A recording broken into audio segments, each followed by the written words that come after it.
You're listening to the We Are Libertarians podcast network. Find all of our shows at wearelibertarians.com. Welcome to the Chris Spangle Show. Thank you so much for joining me here on the program. I am glad to be with you today.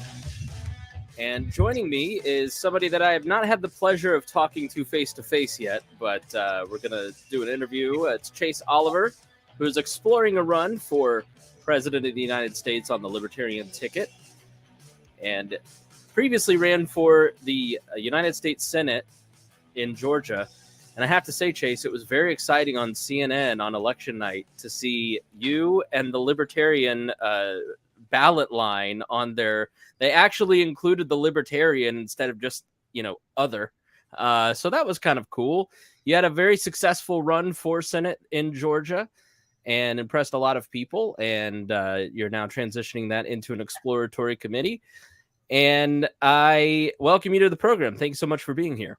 Well, thank you very much for having me. I always enjoy speaking to folks and to libertarians. You're right. We haven't had a chance to meet face-to-face yet, but I imagine with my traveling and stuff like that, I'll see you at a convention or somewhere eventually. Somewhere along the line. We talk on Twitter, but, that's not a real place. Let's start at the beginning. Let's go back to Chase Oliver's childhood and tell us how you got here. How did you end up a libertarian? Did you grow up in Georgia? And tell me a little bit about your childhood. Well, yeah. Well, I was born in Nashville, Tennessee. My family is mostly up in Tennessee, but I've been in Georgia since I was a wee guy of 7 years old. So since I've been 7, I've been living in Georgia.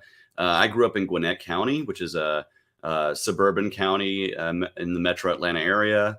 And then I've been living in Atlanta since about 2009. And yeah, I've always been very kind of politically interested. My mom says like one of my first things that I really gravitated to was when it was President H.W. Bush at the time when I was really little. Anytime he'd be on TV, I'd be fixated because it's the president's talking. And so I've always been somebody who's been kind of paying attention to politics. And I grew up in a household that my grandfather is a trucker, blue collar Democrat. And so we grew up in kind of a blue collar Democrat. My parents are actually, ironically now, much more conservative. They kind of flipped along with the nation. But we grew up in a blue collar Democratic household. And, I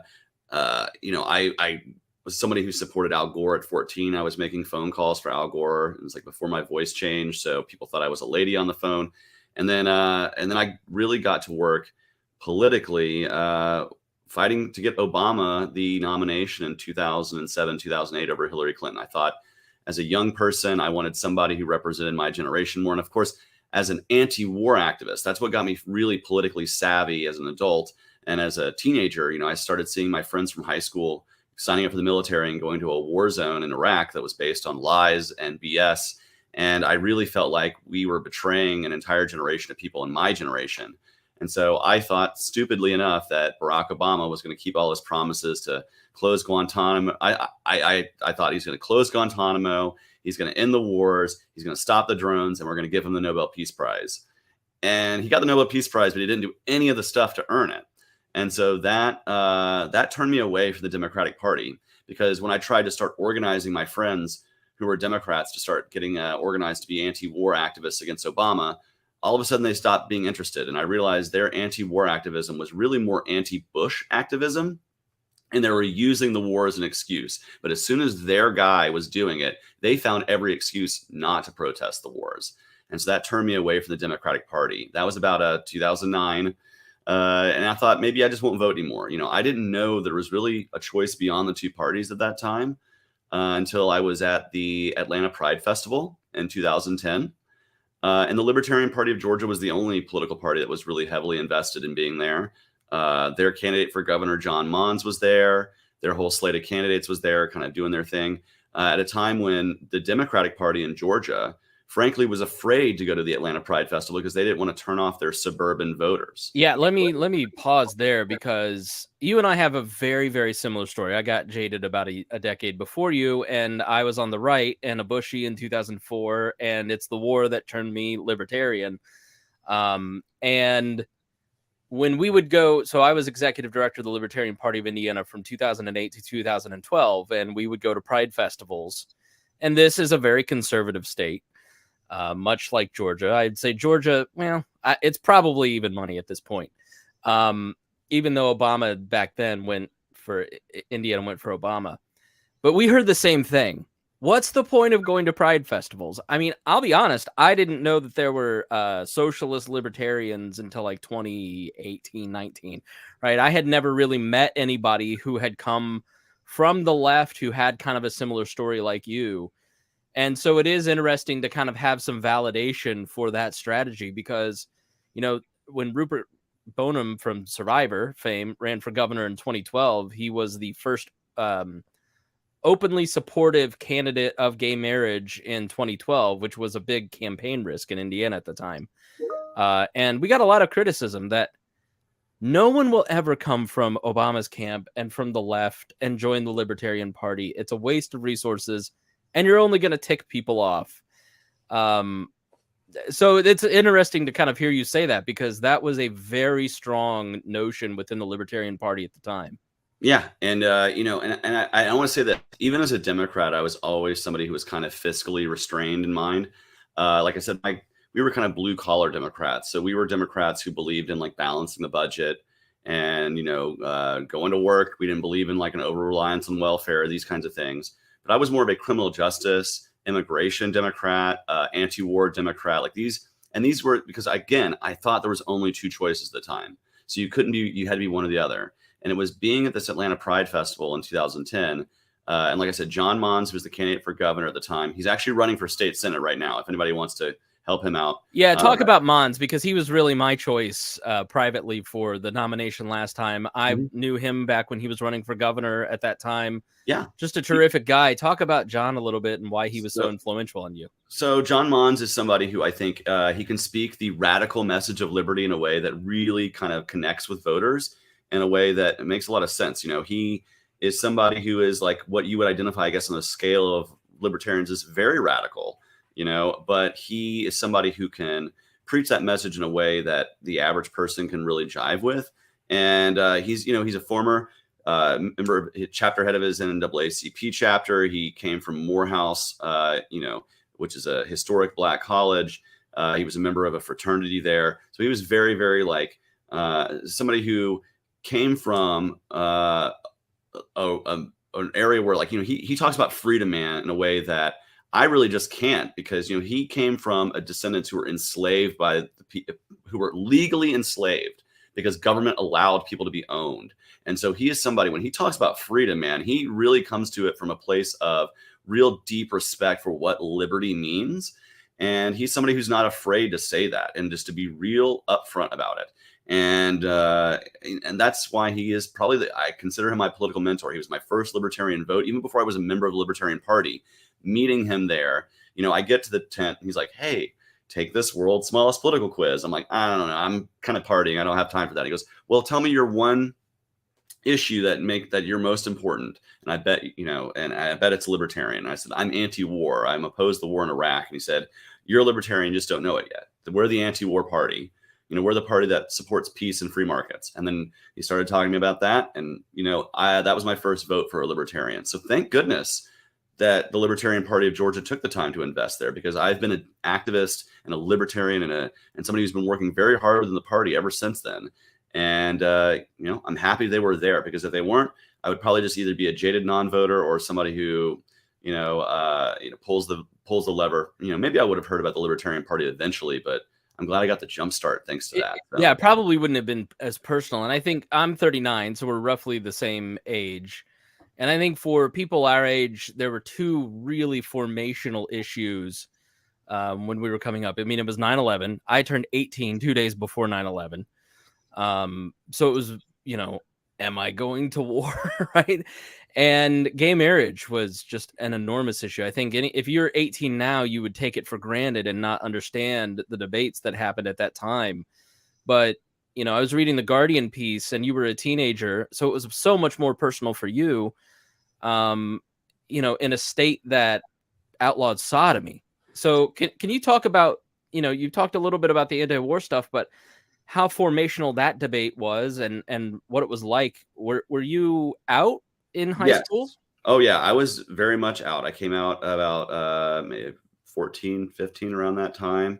And I formed the Gay Straight Alliance in my high school. I was very, very vocal about being who I want to be and being a proud individual.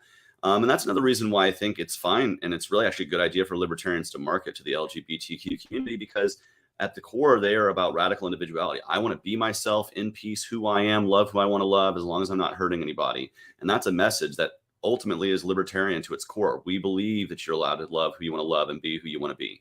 Like, that's something that resonated with me as well with the libertarian message. And yeah, growing up gay, it was very easy for me to see my community and people like me used as wedges during politics, and to be used as political tools to try to bring out the conservative vote, to scare people about recruitment and like all this stuff. This whole grooming conversation that we see now in 2022, a lot of that stuff is just echoes of what I heard in 2004 as a 17-year-old, and being told that I should be ashamed of who I was, or that I was wrong, that I shouldn't be allowed to get married, that there should be a constitutional amendment to prevent me from getting married. So like, I understand what the heated rhetoric feels like for some of the people who are going through it today in 2023 now. We're in the new year. But it's something that is very personal to me as a libertarian, because I believe ultimately every person should be allowed to be who they want to be in peace. And that's what liberty means to me. And being a gay man, that's something that's very important to me, that I should be allowed to live my life authentically and not have to be afraid of government persecution. Do you think it was sort of interesting how much press you got right after the Georgia runoff, forcing the runoff, not after the runoff? Mm-hmm. And I have to think, just based on, kind of seeing it scrolling through my feed, that you short-circuited the media a little bit by talking about being openly gay and openly armed. I mean, was that your sense as a person who was kind of in the middle of that storm? Yeah, that definitely did always. It confused people on the left and the right pretty equally, which I have to say and that always surprised me, because I think if you're somebody who feels like that government or even people are systemically trying to oppress you, it totally makes sense to defend yourself and be able to have the means to defend yourself. And certainly in the wake of the Club Q shooting, I feel like it's still very important to say that, you should be allowed to arm yourself. You should be allowed to defend yourself, especially when you see people coming and shooting up clubs. I also encourage people, and this is the flip side of owning a gun, is also knowing how to respond to if there's actually a situation where you might have to use your gun, or in the aftermath have to help people who have been shot. I think any person who owns a gun should take it upon themselves to take the time to learn how to use a tourniquet and learn how to pack a wound, because if you have the capability of wounding somebody in error, you should know how to help save their life in that worst case scenario. If you accidentally discharge your gun and you hurt somebody, you should be able to know how to tourniquet the wound, stabilize somebody, and get help. And I think that's just part of being somebody who owns a gun. That's just part of being a personal responsible, and we're the party of personal responsibility. So I wouldn't say that should be legally mandated or anything, but just as a personal gun owner, I want to encourage anybody who is a gun owner out there to know how to respond if you get shot, somebody gets shot, so that you can help save somebody's life. It's not just about defense, but it's also about being a great first responder. So when did you make the choice to commit to the Libertarian Party? About 2000. So my first vote for president was 2012, and I officially became a libertarian in 2014. And it was during the midterms. We had a libertarian candidate, Amanda Swafford, who was running in that race. And I really got behind her and said, you know what, I'm going to go up and register and go to the conventions and things like this. And that's what got me started being a party member, was supporting one of my local candidates. And, I've been here ever since, just fighting for freedom and thinking that the Libertarian Party is the best tool to achieve that, using politics to get people elected to office so that we can make change. We now have hundreds of libertarians across the country. We can grow that. We can start getting our backbench filled up, and so that we can start winning higher and higher races. And that's how we're going to move the Overton window towards liberty politically, whether we win or whether we just push the discussion in the direction that it needs to go. So you ran for Congress. I think did you run for a lower race before you ran for Congress? Nope. My first race was for Congress in 2020, and that was a special election. Libertarians don't often get to run for Congress here in Georgia because of cumbersome ballot access laws. But when we have a special election, there's no signature requirement, so it's very easy for us to get on the ballot. And John Lewis passed away. He was a civil rights icon and a standard bearer for the Democrats in Atlanta and that congressional seat. And as somebody who has always fought for freedom, I thought libertarians should have a voice in that race. And so I decided to jump in. And I participated in dozens of forums. It was during COVID, so most of it was done via Zoom. Didn't get to do a lot of in-person campaigning. But I'm happy to say a lot of people that I know said the first time they got to hear from a libertarian in Atlanta was from me, and that they liked the message they were hearing. So, it was an honor to run that race because despite political differences, I do believe that John Lewis is somebody who's literally, he's had his skull cracked open fighting against government's systemic racism in the form of Jim Crow. And I think that even despite political differences, we can fight about how much we're spending in Washington, things like that. But it was good to have a libertarian representation to try to fill that vacancy.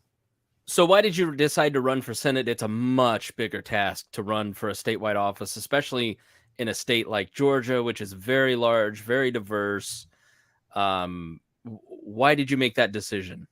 Well, because I thought I could be a good messenger for the party and a good messenger for liberty, somebody who can introduce a lot of new people to the libertarian message in a way that will resonate with them. I like to say, I try to speak the libertarian language in the duopoly kind of dialect. Like I have to, not everybody sits in our libertarian echo chamber. Not everybody understands everything about libertarianism. And so we have to bring people in as candidates in a way that you have to meet them where they are and bring them to you. It's kind of like bringing them out to Muhammad or, whatever.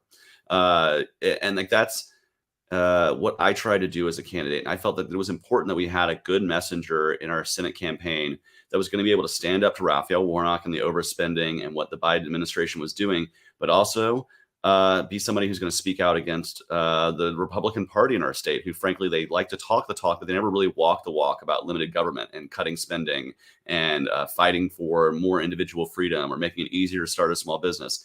They like to say things and they never do things. And so I thought putting somebody who was going to speak about action and getting things done in Washington, D.C., breaking a partisan logjam, it's important for us to fight to have a libertarian in the Senate, to fight to have a libertarian in Congress, because as you've seen, we can have razor thin margins, both in the Senate and the House right now. And if we just had a sprinkling of libertarians, they would be the difference makers. They would be the game changers, both in terms of who controls the levers of power and then what legislation is going to eventually get on the president's desk.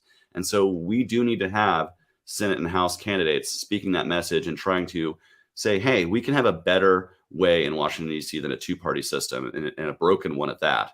And that's what I try to provide. I try to be, somebody who was wanting to go to work in DC. I didn't want to just talk about, talk about things. I wanted to talk about what I would actually do had I been in the room and getting work done. And that's what we need from our candidates. All right. So I'm gonna put a couple caveats on this question. Sure. First one is I'm not picking on Shane Hazel. I've talked to him a couple times. Seems like a very nice man. And I'm not asking you to give commentary on his campaign or any of that. I'm asking you why you make the choices that you make. But I think that your race offers an interesting litmus test, or I don't know, litmus test is probably not the right word. A good test case is what the word I was searching for on the messaging debate within the Libertarian Party, which is number one, Justin Amash, broad appeal to the left and right on the issues that they care about, maybe be a little bit more of a radical centrist and go broad, which I would think that your campaign kind of fit into that. The second is let's be as radical as possible. Don't water down the message of liberty. We need to be as close to Ron Paul as possible. And when people hear unfiltered liberty instead of pandering, they'll fall in love with the message and join us, just like in 2008 and 12 with the Paul campaigns. Shane Hazel was running for governor against Kemp and Stacey Abrams. It was a very close race. Your race for Senate was obviously very close with Warnock and Herschel Walker. And Hazel ended up with 0.7% of the vote, and you ended up with, I think, was it 2.1? Yeah, 2.1%, about a little over 81,000 votes. All right. And you're in a blue swing state, red swing state. It really depends. It's purple. It's, it's kind of a good test case with Atlanta being a large purple and blue block, and then a lot of red in the rest of the state. Do you think that is a fair test case of comparing the two styles of messaging And why do you tend to fall more towards the broader appeal camp? And what do you think of more radical messaging? There's a lot there, but first off, I have no problem with radical messaging. Like I said, I support John Mons. The guy's got about as radical messaging as you could want. I also would say that in many ways, I have pretty radical messaging. You know, I want to end the income tax. I want to, if I were to get in charge, if I could wave a magic wand, we'd eliminate a bunch of departments. But I also understand that, I'm not Thanos. Like, I don't have a gauntlet, and I can't just like snap libertarianism into being. And so we have to provide a path for people. People will not, and we can talk about, and I'd say this all the time, I can speak to the libertarian ideal, but I also am able to speak to voters about, like, how do we get there? Like, what's the beginning step? Like, what's that first step on the journey? And that you have to be real with the voters. You cannot go to voters being like, hey, if I'm elected tomorrow, it's all going to change. Everything's going to be different, because that's just not realistic. And voters see that inauthenticity. That's why I feel like you have to have that kind of broader speak. You have to be able to speak about what is possible as a libertarian getting elected into office, whatever office that is. Sometimes that means you can be a little bit more radical. I also think as your messaging gets broader and bigger, as your audience gets bigger, you have to have a broader message appeal. You cannot have, it is very rare that candidates who win are the most like filtered down, like unfiltered version of their political ideology, because they have to understand that they have to be able to communicate their ideology to people who don't speak their language. Like, for instance, I support ending the Fed. I support the end of central banking in this country, but most people don't even understand what the Fed does or what central banking is. And as a candidate, you don't usually have long form. You usually have 1 minute sound bites, 2 minute sound bites, a couple sentences in an interview. You don't have a ton of time to educate. So you have to speak it in their message. So instead of saying in the Fed, I said, balance the budget and cut the spending so we're not printing dollars, so our inflation's not out of control, so we can afford our groceries next year. And that's the message that I taught. At the end of the day, it's preaching the same message, that the Fed needs to stop doing what it's doing. I'm against the Fed, but it doesn't require me to have to teach an economics lesson to people in my 1 minute debate answer. That is why that broad appeal, I think, is something that can work. And I think that might have been a difference. The other difference is, and I cannot speak to Shane's campaigning. First off, I want to say I supported Shane in both 2020 and 2022. So I voted for him. I support a lot of his things, like defend the guard, ending the state income tax in Georgia is like, hell yes, let's do that. A lot of his stuff I support. But I can also say, speaking just for me, again, I'm not speaking to his campaigning, but I'm speaking to me. I looked at a map of every county in Georgia and what their vote totals were. And any county that I spent the time and had the time to be able to go out and campaign and knock on doors, I actually did better than my 2.1% average. Sometimes I was over 3%, at 3.5% in a couple counties. Any county that I could not get out to campaign in, I did less than my 2.1%. I did lower. The only county that I actually did lower than 2.1% where I campaigned hard was Fulton County, which is the main county in Atlanta. It's one of the bluest counties in the country. It was no surprise that Raphael Warnock cleaned up there, but I tried. It's kind of my home turf down here in Metro Atlanta. But so that speaks to maybe the fact that I just got out and campaigned and knocked on a lot of doors, took the time to speak to as much media as possible, and appeared. I went to both the Juneteenth and Pride festivals. I talked to maybe 1,000 voters over Juneteenth weekend. It's a great opportunity to do outreach. Maybe that might have made the difference. It's just the style of campaigning that I was actually getting on the ground a little bit more. Again, I can't speak to Shane's because I don't know, but that can maybe have been the difference. But other than that, I think our messaging does work. And I think if we're going to grow the party, we have to understand that the tent has to get a little bit bigger, and we can't be like playing purity tests and saying, oh, you're not a real libertarian if you support X, Y, or Z. We have to have broad agreements on things. Government is too big. It does too much. It spends too much. It takes too much from us. Government abuses people through X, Y, and Z. People should have their inherent human rights. These are big tent ideas. We can have disagreements on the minutia, but we should be agreeing on the big tent things and growing the party that way. Because if we don't, we're never going to get elected, and we're just going to be seen as like spoilers or people who are, just screaming into a void. I want to actually get us elected, libertarians all over the country, so we can have a real impact in our communities and bring the power away from government and back to those communities and back to those individuals, and localize as much power as we can in each and every individual, because that's where power ultimately resides. And too much of it has been taken from us by a large government. And so that's the message that I want to preach. It's a big tent message. And I also think it's fairly radical, because nowadays you have two authoritarian duopoly parties who are content on controlling us in their own way. And so being anywhere in the fight for freedom, anywhere along that libertarian spectrum nowadays, is quite radical, and it's going to wake people up. But it's better if we speak the voters' language. And I just sincerely believe that. So what do you think your top messages would be? You've formed an exploratory committee for president. So maybe the question is, why do you want to run for president? If retail politics kind of made the difference over a big radical machine or whatever, why run for president? Why does that idea attract you? And maybe a little bit about what an exploratory committee is. Yeah, so I formed this exploratory committee because I'm testing the waters. That's what an exploratory committee does. We're looking at if we can get the support structure needed and the movement needed to actually have an effect and possibly win this nomination. I don't want to jump into anything officially if I don't feel like I have a chance at doing well at it. Otherwise, it's a waste of people's time and effort. So the whole purpose of an exploratory committee is to start traveling around, speaking to libertarians about what your messaging would be, what you feel like might be needed in 2024, and get their response. It's a listen and response kind of thing. So I'm going around all over the country right now. I'll be traveling to like 20 states the next 3 months to speak to libertarians about what they want in a 2024 campaign, what they want to see out of a 2024 campaign. And, I'm happy to be listening to them. I've so far been in like 4 or 5 states already doing this kind of listening tour. And I've been very encouraged about the fact that people want to see a positive face in 2024 that's going to be pushing a libertarian message that's contrasting against the duopoly and not just being like, they're bad, because that's what they do to each other. They just like, the Republicans suck, the Democrats suck, vote for me. We do not need to do that. We have to be providing a positive, forward-thinking message that is putting a contrast. And I think that's what I hopefully can provide. I'm going to keep exploring this over the next few months. What attracts me to the idea of running for president? I really like the idea of speaking to audiences who are not libertarians yet and trying to make them libertarian. I'm pretty darn good at that.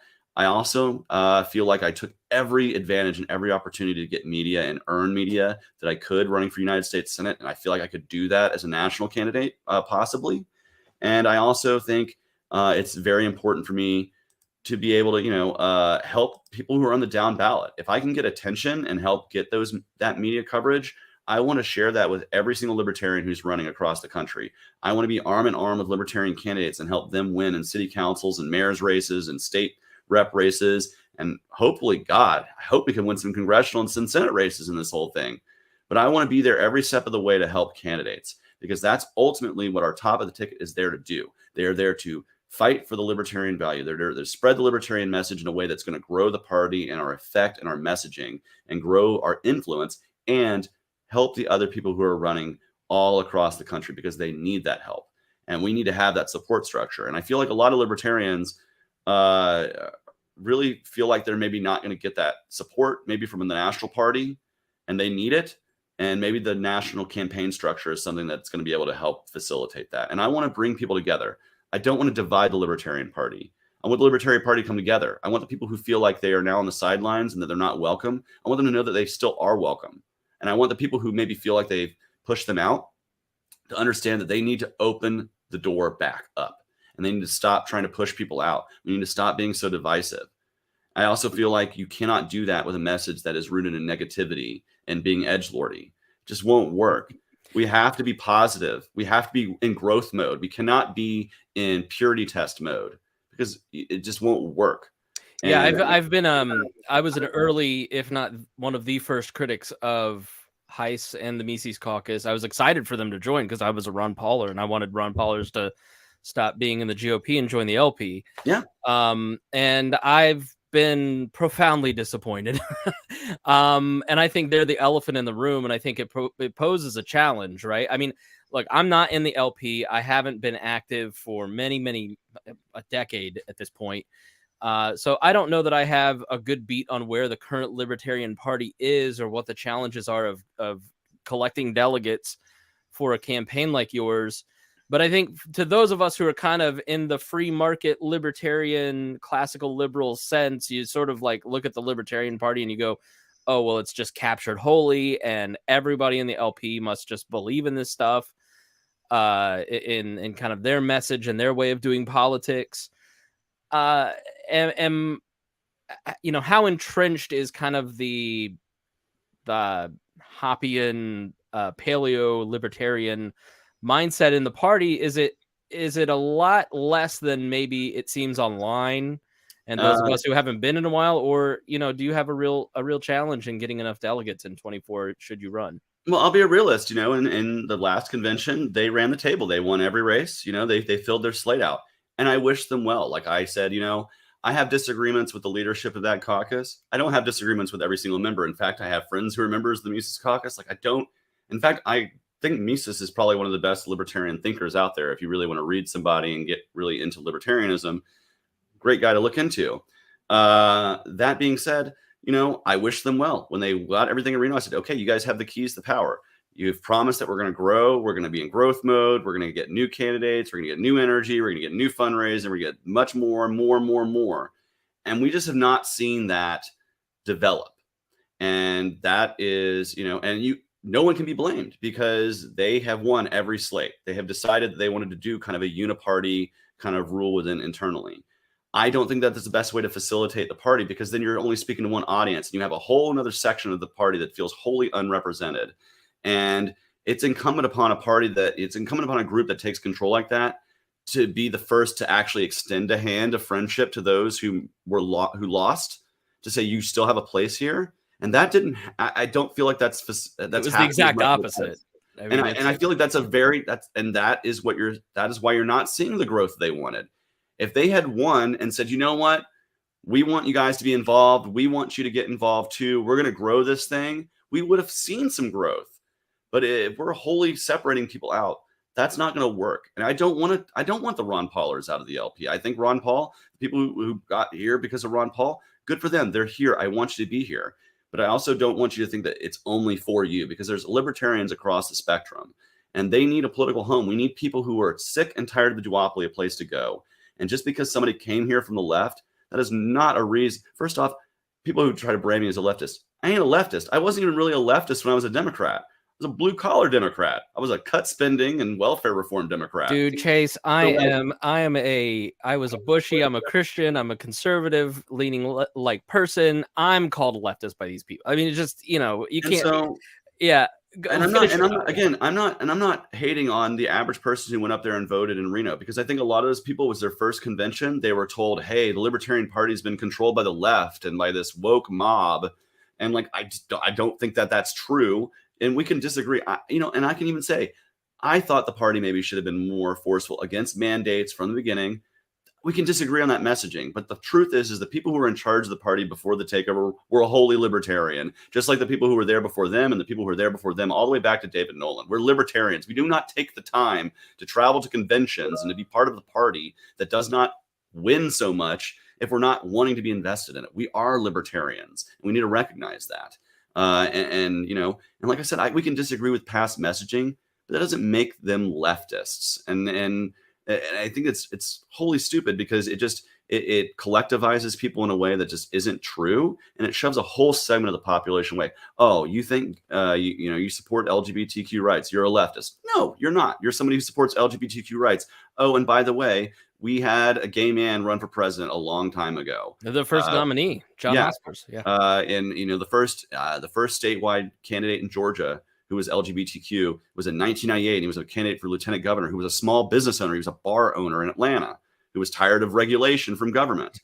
So the truth is you cannot wholly collectivize people. And I'm not going to wholly collectivize the Mises Caucus either, because I don't believe that everybody there is like a monolith. I believe that those people can make decisions for themselves. I hope they do, because I want to provide an alternative to some of that messaging that I think is going to grow this party and grow our messaging. That is what I want. I want this party to succeed. I do not want this party to fail. And that does not require a civil war. It does not require a schism. It requires people to actually come together. And I want to grow this party with a positive brand messaging.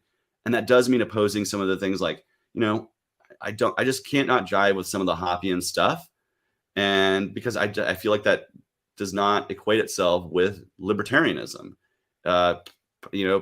Supporting wholly illiberal, like, these people who are like in love with the government over in like Hungary or whatever. It's a wholly illiberal authoritarian government. Like, I just can't, I can't fall in love with the Viktor Orban folks. Like, that's just not my deal. Like, I'm not into, in monarchism. Like, okay, that's does not jive with me, because the truth is everybody who supports monarchism thinks they're going to be part of the ruling class, and the truth is they're not. They're not. And that's the reality. But because the people who would be in charge of a monarchy are already super rich and they already control the world anyways. Yeah, they don't need a crown on their head. The dude who works at the sheet metal factory in Tampa is not. All right, we don't have a lot of time. So is that part of the calculus of announcing early? Typically, you'd announce in December, so you'd start going, in January to conventions. The year that you would go to the convention in 2024. So what is part of the calculation of announcing so early? Well, that has really little to do with the internal politics of it all. That has more to do with the fact that every time I have campaigned as a libertarian, spoken about libertarian campaigns, helped libertarian campaigns with phone banking or door knocking, they always say, I wish you'd been running earlier. I wish I'd heard about you earlier. And I wish you guys had started campaigning earlier. In fact, we have a whole group of people who every couple of years, they ask the convention be made in the fall or, earlier the previous year. They think that that's a better idea for our campaigns. I believe in getting out there early and starting to meet people and starting to grow the coalition of people who you would need to actually affect change and win a nomination within the Libertarian Party. That does not require you to sit on the sidelines and wait. If you think, you're just going to wait and all of a sudden the work's going to magically happen. No, you got to put in the work now. And I'm ready to do that. And I'm starting to do that, forming this exploratory committee and looking at what can be done and looking at the possibilities. And again, if it's something that I feel like I can do, I'm going to do it. But that's the whole point of jumping in and exploring it now, is so that I'm not just like, sitting on my hands and going, gee, I wonder what. No, I want to go ahead and hear that feedback now and start seeing if we can grow a positive messaging now, so that I'm not wasting my time in the winter of next year, or, in the winter of this year. It's coming December. I don't want to be wasting my time in the holidays. If I know what I'm doing, I'll be there. But it makes total sense. Yeah. Unfortunately, you've got a little bit of a heart out, and I would love to talk policy. So I would love to have you back soon. Hey, we can go a little longer. I don't mind if we go like another, we can go another 10 minutes maybe. That's fine with me. All right, good. Want to talk a little policy? Yeah, I would love to hear what we talked about the internal stuff, and that's what, people who would vote in a convention care about. And but I'd love to hear the broader message of kind of what you'll lead with. What are the top issues that you would lead with should you win the nomination if you decide to run for president? Yeah, so I'm a big believer in cutting spending back to a balanced budget. I think balancing the national budget is a good idea. That's going to come with cutting the Pentagon naturally. It's a huge area to cut. I'm also a big believer in cutting corporate welfare out entirely, all subsidies, all giveaways to companies, and lowering the corporate tax rate overall. So that way, small, medium, and large businesses are all competing on the same field, and they're not being, because right now we have a situation where giant businesses actually have a massive, massive advantage because they've bought and paid for our Congress. So I want to get back to a more competitive free market system. I'm a big believer in global trade. I worked in global logistics for about 5 years. And so I believe in free trade, and that when we trade goods and not bombs with people, that we ultimately have a more peaceful world. I'm a big supporter of immigration reform. I think it should be as simple as possible for people to come here and work and live and put down roots. I think the complicated, overly red tape system that we have now was like the best example a libertarian could ever show people of what bad government looks like and inefficient government looks like. And we can simplify our immigration system that treats people humanely, but also shows that you don't need to have overly complicated programs in every facet of government. And I'm a big believer in criminal justice reform. Naturally, we want to end the drug war. That's a libertarian standby. But I'm also a big believer in things like reforming, I'm in the death penalty guy.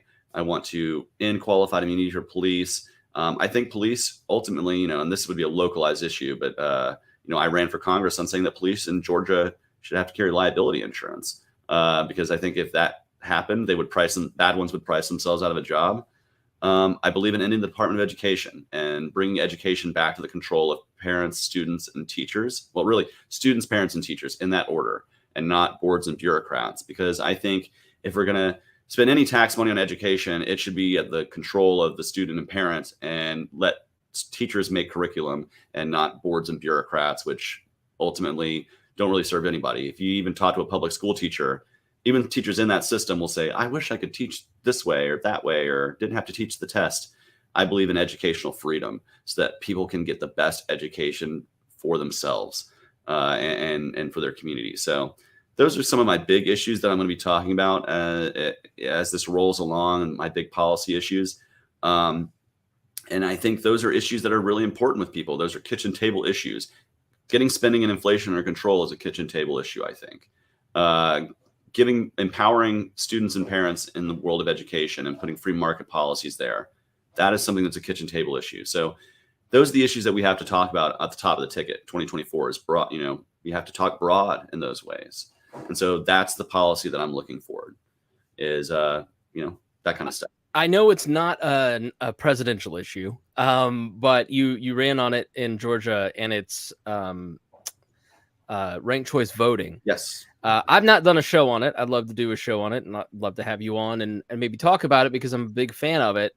How would that fundamentally transform our electoral system, especially for a state like Georgia? So in Georgia right now, we have the runoff system, right? So if nobody gets over 50%, we come back a few weeks later and have a runoff. And it costs millions of dollars. It costs a lot of people to have to take their holidays off to do electioneering and things like this.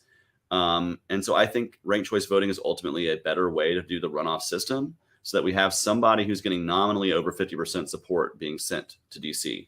I don't want somebody who's under 50% support being sent to represent 100% of us. Like, that even goes against like the idea of democracy, right? Of like majority elections. So ranked choice voting would ultimately increase third-party influence in these elections, because people would not feel so afraid that they're going to spoil an election if they make the Libertarian their first choice, because they can always make the Republican or the Democrat, whomever they prefer, their second choice, and the runoff instantly happens. It also increases civility in campaigns. Republicans aren't going to sit here and crap all over Libertarians, because they know they want us, they want our second choice vote so they can win the instant runoff. So it will be, instead of them, after I force a runoff, coming to me and begging me to just endorse one or the other, they come to us beforehand and say, hey, Libertarians, here's what I as the Republican or I as the Democrat am wanting to do so that you give me your second choice vote. Here's where our policy align. And then you can make an educated decision based on who you want to be your second choice as a Libertarian. And they're coming to you ahead of time, ideally. If they don't, vote Libertarian and vote for whoever you think is less shitty. Like, that's just the way, or don't vote for anybody at all. Just run it out after one vote. And if you care not to vote duopoly, you don't have to. But with a ranked choice system, it opens it up for third parties. It ultimately, I think, increases voter trust that they're going to have somebody who's nominally supported by a majority of people. And I do think with a ranked choice system, third parties like us, the Libertarians, will actually be able to grow our influence and grow our vote totals and actually have more of an impact in pushing the Overton window towards liberty. So that's why I support it. In Georgia in particular, the Republicans are looking to do away with runoffs, because they're tired of having to do them, because we force them now all the time. And they want to either get rid of them altogether and go to plurality voting, which sucks. That's how you get people with 45% of the vote winning. Or they want to lower the threshold for a runoff to 45%. Or they want to do ranked choice voting. And ranked choice voting was at like less than 10% support when I started this race. It's over 30% support now. So it's time for us to really make a push here in the state to get instant runoffs. And not for nothing, every military overseas voter in Georgia in the 2022 election used a ranked choice ballot, because the window of 4 weeks was too short for them to send them a second ballot and get it all back. So they just had them do ranked choice. So even the election folks here know the ranked choice is just a simplified version of the long drawn out runoff process that we have already.